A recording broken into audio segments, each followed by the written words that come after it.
Imagine a country stitched together from 6 republics, 3 major religions, and more than a dozen ethnic groups. A country that fought against Nazi occupation, built one of the world's most unique communist systems, and for decades stood as a symbol of unity and diversity. That country was Yugoslavia. And then, in the 1990s, it shattered, suddenly, violently, and in full view of the world. The collapse of Yugoslavia wasn't just about politics. It was about identity, memory, fear, and hope. It was about ordinary people caught in extraordinary times. Neighbors who once shared streets and schools turned against each other. Cities were shelled. Refugees fled by the millions. But why did Yugoslavia collapse? Was it doomed from the start?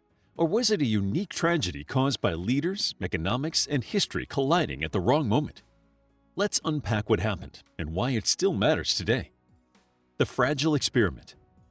Yugoslavia was an ambitious idea from the start, a state uniting South Slavs under one roof after centuries of Ottoman and Habsburg rule. Formed in 1918 as the Kingdom of Serbs, Croats, and Slovenes, it was rebranded as Yugoslavia in 1929. But World War II tore it apart, with brutal fighting between occupiers, communists, and nationalist militias. Out of the ashes rose Josip Broz Tito and his partisans, who established the Socialist Federal Republic of Yugoslavia in 1945.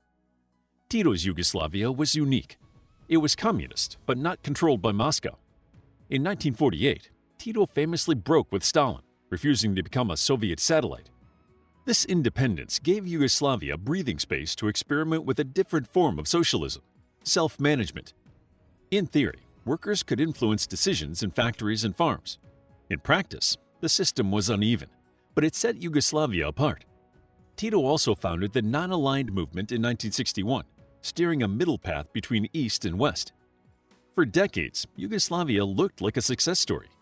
Its Adriatic beaches filled with European tourists, Western banks lent generously, and industries hummed.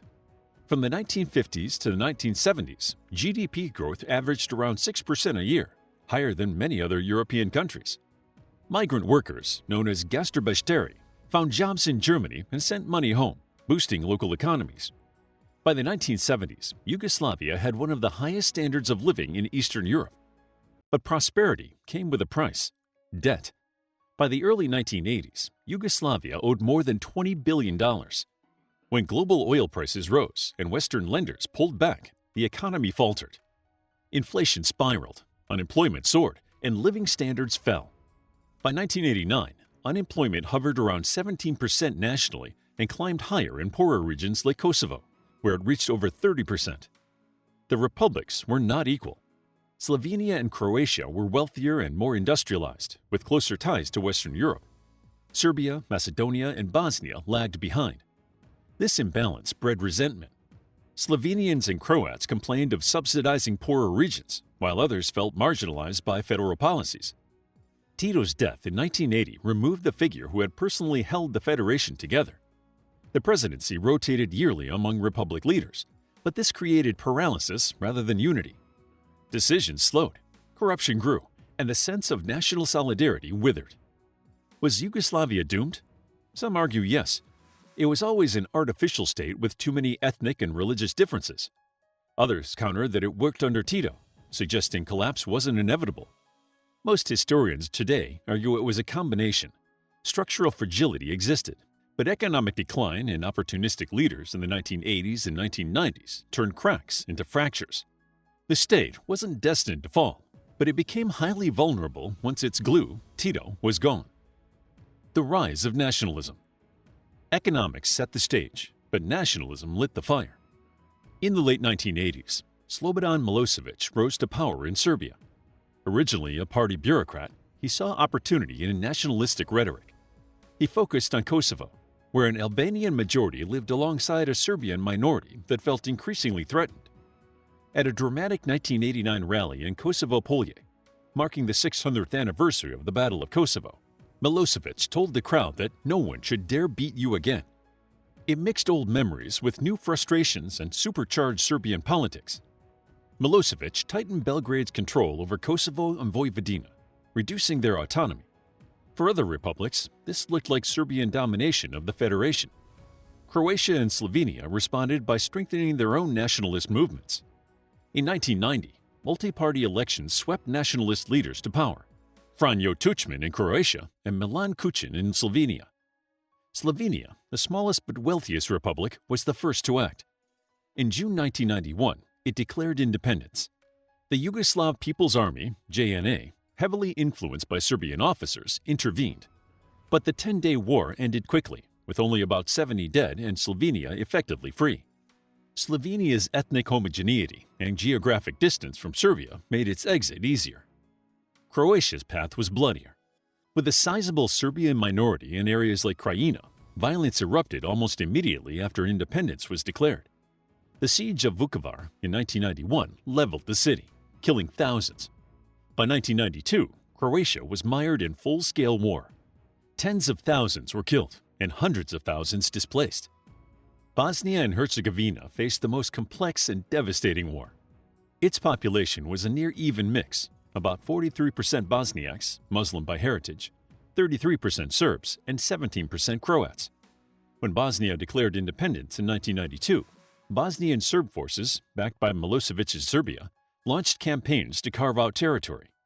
Sarajevo was besieged for nearly 4 years, with residents enduring shelling and sniper fire daily.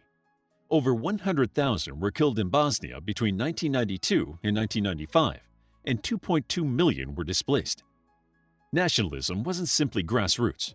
Historians debate whether it was manufactured by elites like Milosevic and Tuđman, or whether it reflected suppressed identities waiting to explode. Many argue both. Leaders exploited economic hardship and historical memories, turning identity into a weapon.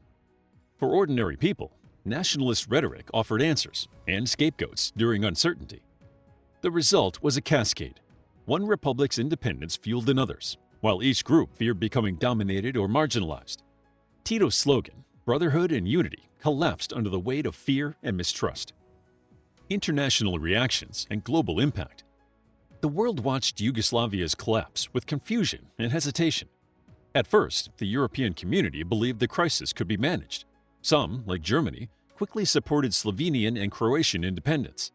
Others, including France and the UK, feared early recognition could inflame tensions. International mediation was weak. The United Nations imposed an arms embargo in 1991, but this often hurt Bosnia more than its better-armed adversaries. As fighting escalated, horrific scenes shocked global audiences. Mass graves, refugee convoys, and emaciated prisoners in camps. In 1995, the Srebrenica massacre became the darkest symbol of the war. Bosnian Serb forces executed more than 8,000 Bosniak men and boys, the worst atrocity in Europe since World War II. Images of the siege of Sarajevo, civilians dodging sniper fire to fetch water, seared into global consciousness. NATO eventually intervened. Airstrikes against Bosnian Serb positions in 1995 helped tilt the balance. U.S. diplomacy, led by Richard Holbrooke, pushed warring leaders into the Dayton Peace Accords, signed in December 1995. Bosnia was preserved as a single state, but divided into two entities with a fragile power-sharing system. But Yugoslavia was already gone. Slovenia, Croatia, Macedonia, and Bosnia were independent. Montenegro separated in 2006. Kosovo declared independence in 2008, though Serbia still contests it. The global impact was profound. The wars killed roughly 140,000 and displaced over 4 million. For NATO, the Balkans became its first major out-of-area operation, setting precedents for intervention later in Kosovo, Afghanistan, and Libya. For the EU, the crisis highlighted the dangers of slow response, but also shaped future enlargement. Slovenia joined the EU in 2004, Croatia in 2013. Neighboring countries felt tremors. Albania became central to Kosovo's conflict. Greece, already tense over Macedonia's name, worried about regional instability. The conflicts also influenced Russian foreign policy. Moscow supported Serbia, cementing a bond still visible today. Globally, the wars raised questions about sovereignty, humanitarian intervention, and international law. The International Criminal Tribunal for the former Yugoslavia, ICTY, indicted leaders, including Milosevic, Tuđman, and Radovan Karadzic. It was a landmark in international justice, showing that heads of state could be held accountable. Where did Yugoslavia go? By the early 2000s, Yugoslavia existed only in memory. But what became of its fragments? Slovenia prospered quickly. With strong industries and cultural ties to Austria and Italy, it joined NATO and the EU in 2004. Today, it ranks among Central Europe's most stable economies, with GDP per capita over $30,000. Croatia endured a bloody war but rebuilt. It joined NATO in 2009 and the EU in 2013. Tourism, especially along the Adriatic, fuels its economy. Yet war scars remain. Tens of thousands of displaced people never returned. Bosnia and Herzegovina remains fragile. Its government is divided into the Federation of Bosnia and Herzegovina and Republika Srpska.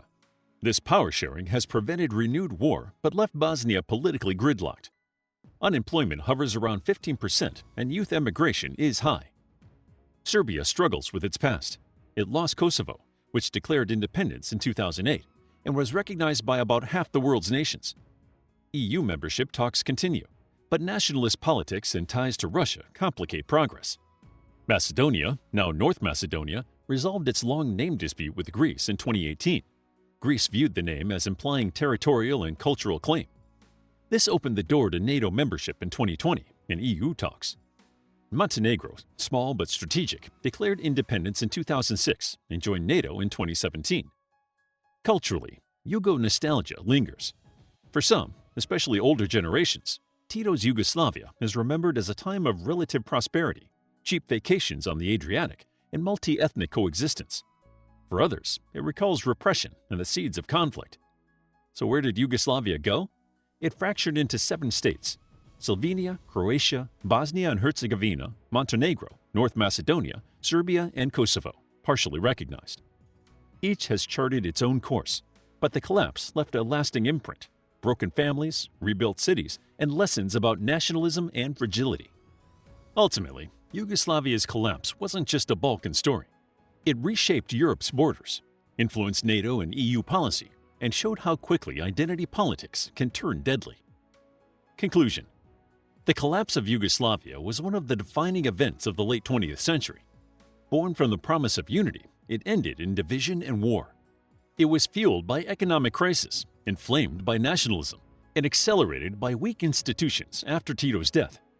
The wars killed around 140,000, displaced millions, and left scars still visible today. But it also reshaped Europe. NATO found a new role, the EU expanded, and 7 new states were born, each navigating their own futures. Some have thrived, others struggled. Theories differ. Was Yugoslavia doomed, or could it have survived? Most agree it wasn't inevitable. Leadership, economics, and history all played roles. The story of Yugoslavia reminds us that nations are not just maps, they are living, fragile communities. And when trusts collapse, even the strongest walls can fall in just a few years. How would you like to get a deeper understanding of history, impress your friends, and predict the future more accurately based on past events? If this sounds like something you might be into, then check out the brand new Captivating History Book Club by clicking the first link in the description. To learn more about Yugoslavia's history within the Balkans, check out our book, The Balkans, a captivating guide to the history of the Balkan Peninsula, starting from classical antiquity through the Middle Ages to the modern period. It's available as an ebook, paperback, and audiobook. If you found the video captivating, please hit the like button and subscribe for more videos like this.